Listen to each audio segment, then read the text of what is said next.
But I think Sweden gradually lost its foreign independent voice in foreign policy since it joined the EU. Anyway, it's been trying to have some feminist foreign policy and things like that, but it's not really been an independent voice. In part one, we discussed that Sweden ended up in a bad way when it confronted Russia militarily, which was an obsession for centuries among sections of the aristocracy and the military. The biggest fiasco was the invasion of Russia by King Charles XII in 1707, whose statue points an accusing finger east here in central Stockholm.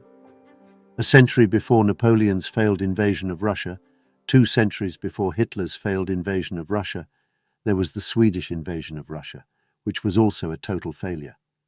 Charles XII had the assistance of Ukrainian Cossacks from the Zaporozhye district and Polish fighters. Despite the assistance of the Ukrainians, Charles was totally routed. The Swedish king's defeat marked the beginning of the end of Sweden as a great power, and it took an outsider like French Marshal Bernadotte, appointed king by a desperate Swedish elite, to turn Sweden in a new direction, stop dreaming of revenge on Russia, and start focusing on domestic improvement in science and engineering, trade and mining. So far so good for a century and a half. Sadly, after the assassination of OLOF PALME, it seems as if Charles XII and everything he represents has been reincarnated in a man called Carl Bildt. Carl Bildt was Prime Minister just after the US had its unipolar moment after the Cold War. Bildt was by conviction profoundly pro-NATO and pro-Western. In interviews he is charming, likeable, knowledgeable, insightful, moderate-sounding, and has a sense of wry self-perspective which is disarming. In the Swedish duck pond, he is known as being difficult, if not impossible, to beat in argument. He is very knowledgeable about geopolitics and in areas where he is wrong and lacks knowledge. He is expert at charmingly dodging the issue and shifting the terrain of the argument. But there is another Bildt, as indicated by his acts. In the 1980s, he had been the Conservative Party's delegate to the 1983 Submarine Commission, which caused such problems for Olof Palme by pointing out that the submarines that messed around in Swedish waters were Soviet. Bildt was the youngest and most aggressive member of the inquiry. The young man was clearly obsessed with the Soviet so-called threat. In the 1990s, Thunander and others showed that the forensic evidence of sonar images, keel marks, recordings of propeller cavitation sounds, which are basically as identifying of a submarine as a fingerprint of an individual, and testimonies of various Swedish divers and naval officers who had been in on the hunt, all pointed to one thing: Western subs. The Swedish naval military men were terrified of going public, so sensitive was the whole thing, so they used Thunander as a conduit.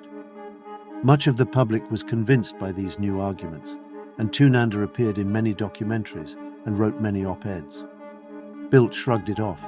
Breezily confident, he basically ignored all the practical evidence and carried himself with such conviction that many people believed him too. Even when former US Defense Secretary Caspar Weinberger and a former British Navy Minister Keith Speed confirmed in 2000 and 2008, the latter interviewed by me, that yes, Western subs did play games in Swedish waters, Bildt kept up his high-wire confidence act. He assured querying Swedish reporters Weinberger was old and maybe senile, Speed must have misspoken, and so on. As far as I can tell, Swedish journalists never bothered to double-check with either man. His actions regarding Speed and Weinberger fit into a very familiar pattern for those who knew Bildt, which started but did not end with his work in the 1983 submarine inquiry, which was always cover-up for the West. Under Bildt's time as Prime Minister in 1993, there was the first of several Hammarskjöld inquiries. Suspicions had always fallen on the Brits, who controlled the airspace in Rhodesia, where the Swedish UN Secretary-General died in a plane crash on a peace mission in September 1961, or the Belgians, who had strong commercial interests in the ex-colony of Congo, which Hammarskjöld and the UN were trying to ensure black majority rule in. But the Bildt-sponsored inquiry found that it was an accident, something that 30 years on, few people still believe. Bildt was also Prime Minister during the period when the post-Soviet Baltic states were angling for new alliances in the West. In his last days in power, the Estonia ferry sank with the loss of life of nearly 900 people, one of the worst ferry disasters in history.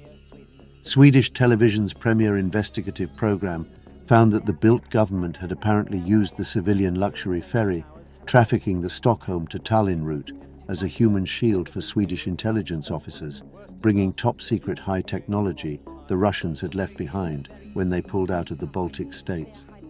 Who sank the ferry is still a subject of mystery, but some form of Swedish and Western cover-up there definitely was. Had Russia, either the Russian state or Russian paramilitary actors, or maybe even the Russian mafia, decided to call Sweden's bluff and blow up the ship to stop the hemorrhaging of Russian military secrets? Some seem to think so. Bildt's career did not suffer, in part because the whole issue of the ferry sinking was subject to a sprawling mess of conspiracy theories, because the journalists did not seek to hold him, despite being Prime Minister, personally responsible. Anyhow, Bildt was rewarded by the plum post of EU representative at the peace talks for the Yugoslav war. In 1997, he was European Prime Representative for the Committee for the Liberation of Iraq, on whose advisory board Bill Kristol was. He was mixing with neocons on both sides of the Atlantic. A few years later, he was one of the founder members of the European Council Foreign Relations. Its US equivalent was at the heart of policymaking for the US imperial establishment. Bildt was out of office these years. He made his money in the oil industry and was active in think tanks and so on. The Iraq War was the last war where Sweden took an independent stance and where there was widespread criticism of the United States in the mainstream media and among public intellectuals. But by 2006, Bildt's Conservative Party was back in power, and now Bildt was back as a foreign minister and grand old man of the cabinet. In 2011, there was Swedish background military support for the Libya war, and there was little criticism of the controversial destruction of a country that had been stable, peaceful and prosperous under Gaddafi. In 2012, the Swedes bought the idea of an evil Assad and accepted huge numbers of refugees. In 2014, one of Bildt's last moves in office was to sign a host country agreement with NATO, a sort of antechamber to the organization. As foreign minister, Bildt was also active on the European scene to drag Ukraine into the EU and NATO orbit. His obsession with Russia had not abated. The EU association agreement, much supported in Ukrainian-speaking Western Ukraine for cultural psychological reasons, not so much in Russian-speaking Eastern Ukraine, was a mixed bag for the Ukrainians. It opened up the market for EU manufacturing products while not opening the EU for Ukrainian farming products. Nor was there the kind of financial compensation for the Ukrainian exchequer of the kind Poland got it when it joined the EU. It was simply a bad deal for Ukraine, which was why the then President Yanukovych rejected it. It was bad in its own right, not because of Russian pressure, although there was a Russian interest in the whole issue which the EU tried to downplay. And Sweden and Bildt played a role in all of this. Sweden was marching on Russia. Behind Bildt, you could say, loomed the shadow of King Charles XII. But whenever Sweden in history has engaged against Russia, it has turned out badly for Sweden. Back in the early 18th century, the intervention in Sweden in the affairs of Russia, seeking to topple it with the help of Ukrainian allies, ended with the collapse of the Swedish military empire in Northern Europe. Sweden resaddled and became a prosperous neutral welfare state, one of the richest and freest countries in the world. Is this now at risk because of Swedish engagement once again in the affairs of Russia? Well, Carl Bildt was involved together with the at the time Polish foreign minister Sikorski, I forgot his name, in the EU association agreement with Ukraine in 2013. And there is a long history behind that, but basically the problem with that EU association agreement was that it required Ukraine to cut. Ukraine was already part of another economic regional cooperation framework with Russia and with especially the eastern part of Ukraine, the Donbas region, which is not only that it's ethnically or linguistically Russian, but it's also had a lot of industry, very integrated with Russian industry, including about 200 military sort of subcontracting companies and so on. So it was very integrated that, and you had people moving and so on, and Russians intermarrying with Ukrainians and so on. Most European Russians, they will have an uncle or an aunt or a nephew or some from Ukraine. So you had this integration, and then comes the EU and says, okay, you can have an association agreement with the EU, but that means that you suddenly will have a border there, cutting off all those links. And Russia actually suggested, why don't you have with both? We can have trilateral agreements. But no, the EU rejected that. And Bildt and Sikorsky were pushing this. And that was one of the problems that came up before the Maidan events in autumn, 2013. At the time, Ukrainian president could not sign that. And then you had the Maidan events and so on. So Sweden had a role there, or at least one. So they pushed Sweden, they pushed Ukraine into one or the other. Yeah. After the regime change in Kiev in the spring of 2014, where Yanukovych was ousted after refusing to go along with the unfavorable deal offered by the EU, two Russian-speaking pro-Russian regions in eastern Ukraine, Lugansk and Donetsk, declared their independence. The Ukrainian army attacked. The local militias fought back. A stalemate was created, but there was much shelling across the contact line. Over the course of 8 years, thousands of civilians died. In Donetsk, the shelling continues. The smoke is rising close to apartment blocks built in the Soviet era. But many of them are empty. Emergency workers here estimate more than half of the city's population has gone. That's almost 600,000 people. And this is why they're leaving. A shell landed next to this school. It was empty because of the holidays. Like many here, its caretaker says she can't understand why Ukraine is at war. We're really in shock. Ukrainians and Russians lived and worked together peacefully. We didn't even think about our nationalities. Now we're just thinking about how to survive. More civilians are dying in this conflict than soldiers. Hundreds of people have been killed and thousands injured. Now Human Rights Watch is accusing Ukrainian forces of firing Grad rockets on people's homes. In 2015, Ukraine and the rebel territories signed the Minsk agreements that agreed on peace, and in return for Ukraine gaining control over the two regions' external borders, Ukraine would agree to constitutional reform in the two territories. Just how much autonomy they would get was a sticking point. Russia insisted on an autonomous judiciary and police force, and a truly federal system that guaranteed Russian speakers' rights, while Ukraine wanted limited decentralization, and only after they had reoccupied the territories. The deal, though endorsed by the UN Security Council, was never implemented, and the low-grade war along a 420-kilometer contact line continued. In 8 years, around 10,000 fighting men and 4,000 civilians died, on both sides. In February 2022, according to the neutral organization, the OSCE, shelling from the Ukrainian side intensified, giving ammunition to the argument that when Russia invaded 5 days later, they were finally acting after this final straw. This OSCE map shows that most of the hits were on the rebel side. In other words, after a long period of quiet, the firing came from the Ukrainian side. Therefore, it appears in evidence gathered by these neutral observers that Ukraine was creating a provocation, and this before the Russian invasion.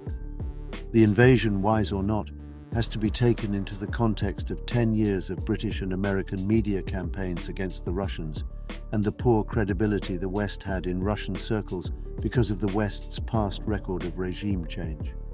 The US and its Western allies had made war on Iraq and Libya after toppling leaders they used strong human rights language against, and tried to do the same against Syria, using Islamist fighters as proxies, until Russia intervened and stabilized the situation in 2015. Libya and Iraq remain in utter chaos 10 or 20 years on. Was the West aiming to destabilize Russia one way or another, using a rearmed Ukrainian regime which had strong revanchist instincts and some Nazi elements, in the same way they had used dubious Islamists to try and regime change Syria? The language in the British and American media had long been filled with hatred of Putin and contempt for the Russian political system, with the aim of mobilizing their public opinion into a state of spittle-flecked rage, a project in which, everyone agrees, they have been extremely successful. In one survey of the Western press, negative articles about Russia outnumbered positive articles about Russia by 400 to 1 in the US media and 40 to 1 in the UK media. The French and Italian media were much, much more balanced. Unfortunately, because of the English language, the US and UK media have unparalleled reach around the world, not least in Sweden, where the most important, or one might say self-important newspapers like Dagens Nyheter often seem to take their editorial lines straight from CNN and The Guardian. Famous Australian journalist John Pilger is a long-standing critic of the Western propaganda machine, and his interviews with Western journalists inside the system shows that many have stated, guiltily, that the Iraq War would not have happened without their lies.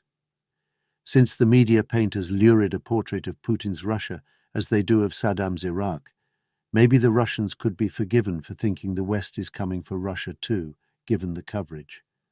One example of the sheer ignorance imposed on the British public was manifested when British public were asked to estimate the number of civilian deaths in Iraq. The average estimate was 10,000.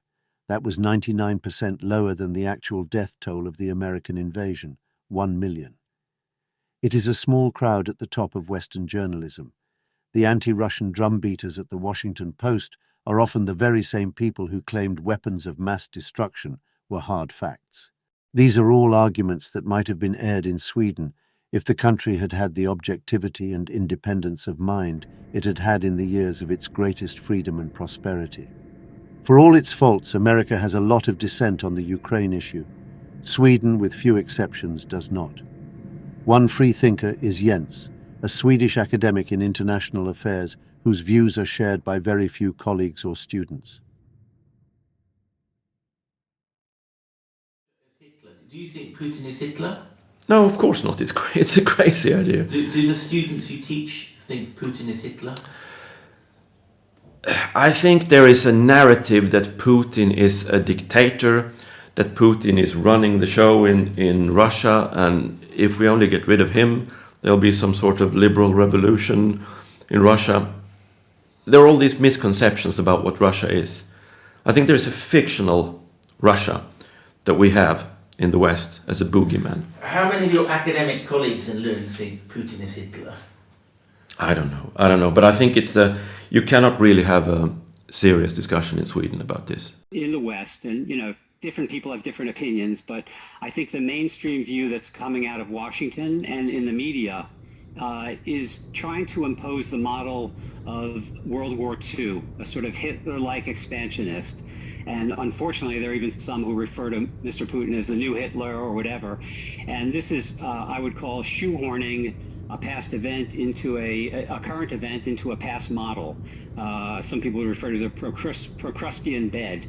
I think that the model that's actually more appropriate and the greater concern is the model of World War I, where an uncontrolled arms race between, as is usually described, and there's complications to this, but an uncontrolled arms race between Britain and Germany through a series of events and a series of uncontrollable circumstances, contingencies, led to the outbreak of a war that was a catastrophe. Those words from that American academic could have come from the mouth of OLOF PALME. He would have said that and got many of his countrymen with him, united for neutrality. But what is the situation now? But after 30 years of US unipolar power and many years of built in prominent posts, Sweden seems like a different country now. Demographically, because of the West's wars on the Middle East and the refugee flows these wars created, it literally is. Perhaps the weakening of national unity brought about by mass immigration makes it harder for the country to mobilize in favor of a cause to protect the country from the consequences of bad decisions. In 2022, the decision to join NATO was made by Magdalena Andersson, the Prime Minister, and passed by a large majority in Parliament. Almost no politicians spoke up. Media discussion of the issue was perfunctory, and public mobilization, in terms of demonstrations and marches, was practically non-existent. Again, a shock to those who remember the enormous anti-Vietnam marches or the anti-NATO and anti-nuclear war marches of the 70s and 80s. So what were the arguments in favor of NATO? There are people who think that, okay, this gives opportunity to the Swedish arms industry, for example. Sweden has quite a sizable arms industry for its being a relatively small country. And there are people who think that, okay, if we get into NATO, then we can sell, or we can sort of cooperate, and this is a good opportunity. Maybe. However, one of the things about NATO membership is that it practically compels your country to buy a lot of American hardware, and that might squeeze out demand domestically for Swedish arms manufacturing products.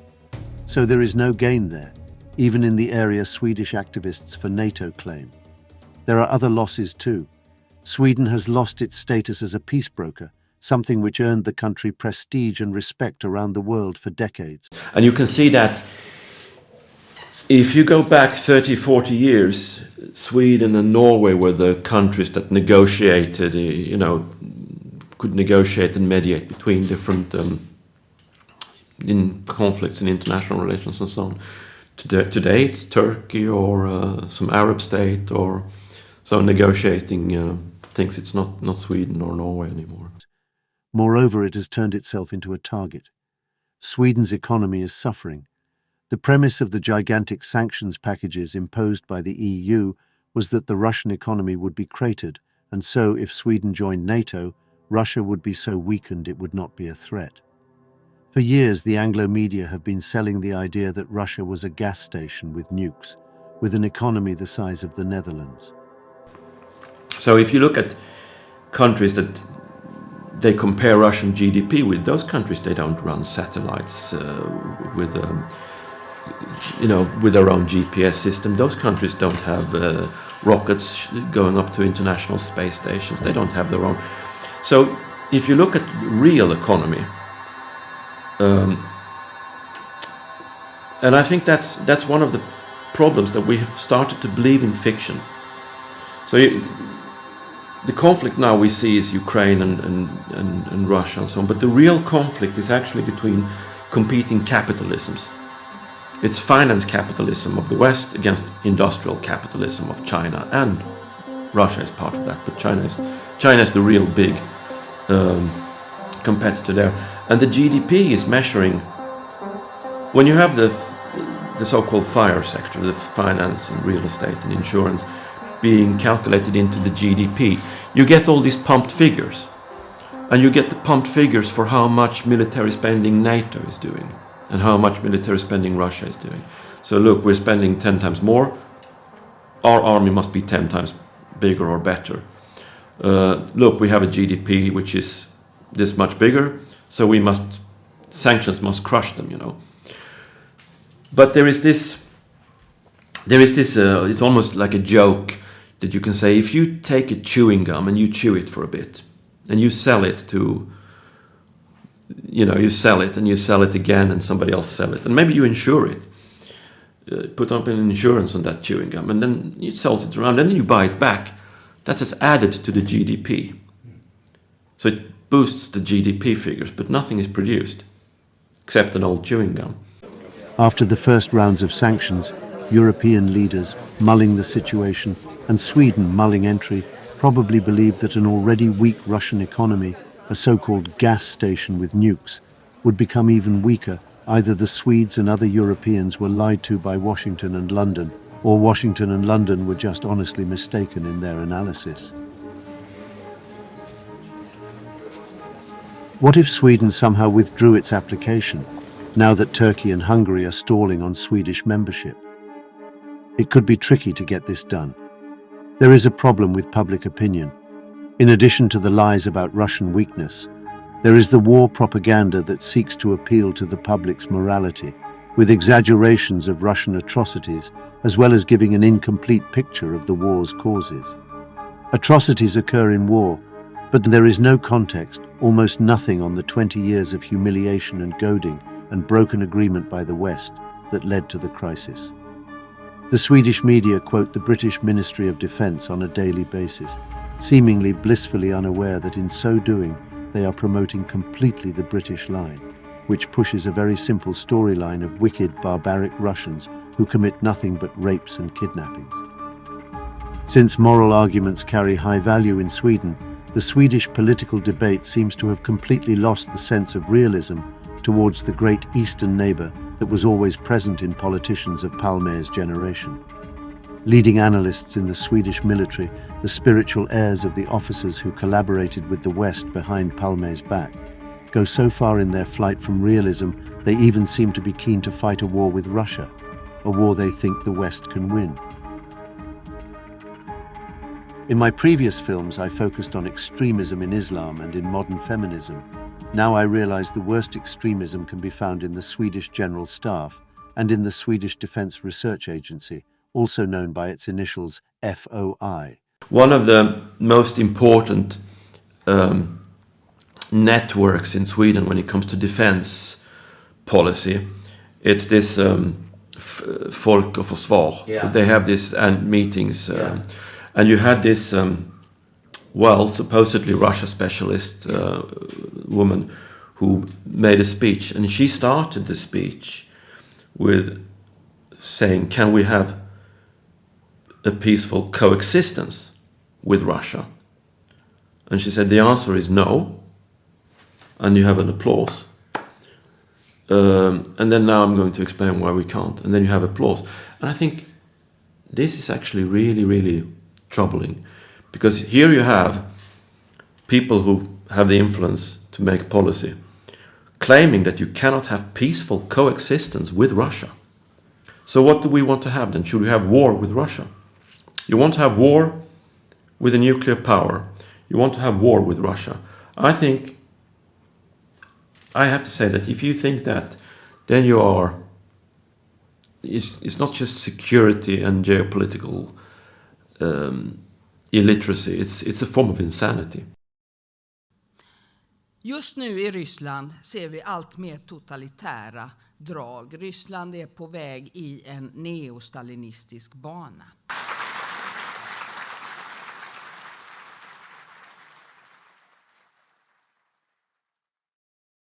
The problem is that if talks take place, they always risk being derailed by the latest atrocity, which British war reporting specialises in, sometimes making things up. Bodies lying in the streets sweep reason aside and replace it with raw emotion. And the media under Ukrainian guidance will always discover a new atrocity, or one will be manufactured. An argument could be made that the Western reductionist framing needs to be worked on, if indirectly.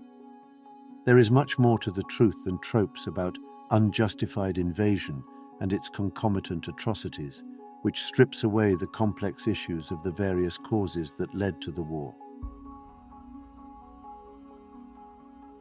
There is nothing in the mainstream media about the sheer pointlessness of this war, that the Western world is destroying its own economy, creating an energy crisis, unemployment, and worsened relations with neighbors, so that Ukraine can reoccupy parts of eastern Ukraine where the large majority of the population is Russian and want to belong to Russia. These are areas that the Ukrainians have harassed since 2014 with weapons and apartheid policies. And in order to retake these unwilling Russian-speaking areas, the Ukrainian regime is endangering its entire population of mature males by fighting to the last Ukrainian in what those Western experts who are honest know is an unwinnable war. Kennedy, in his famous 1963 speech, humanized and stopped the othering of the Russians when, after the Cuba crisis which almost ended in a nuclear holocaust, he pointedly noted that, almost alone among the great powers, Russia and America had never been at war, and he acknowledged the huge casualties Russia had experienced in the Second World War. We need some of that intelligent rationality again, and Sweden could potentially provide it. PALME, of course, admired Kennedy. And if we cannot end now our differences, at least we can help make the world safe for diversity. For in the final analysis, our most basic common link is that we all inhabit this small planet. We all breathe the same air. We all cherish our children's futures, and we are all mortal. My dream is that Sweden could take on a peace-brokering role. Its independence during the corona crisis, where it went against the received wisdom of the Western world on how to tackle the crisis, imposed minimal restrictions, and ended up with fewer excess deaths and less economic suffering than any country, shows what Sweden is still capable of when it has the courage to go its own way, the rational and independent-minded way. Maybe some honesty about the death of PALME is in order. Certainly Sweden's confidence and independence took a big knock after the death of their Prime Minister, and that sense of dislocation and confusion can partly explain the bad moves Sweden has made since. It is a partial explanation, though not a complete explanation, as the whole of Europe has suffered from poor, compliant political classes and lack of strategic independence since the end of the Cold War. It is just that Sweden's fall has been so much greater. There is also this thought: unless Sweden rises up and brings those responsible for the assassination to justice, any leader who dissents can legitimately fear he may suffer the same fate as the Prime Minister OLOF Palme, shot in the back 40 years ago for challenging the Western powers' right to control world politics and their right to punish anyone who challenges the system.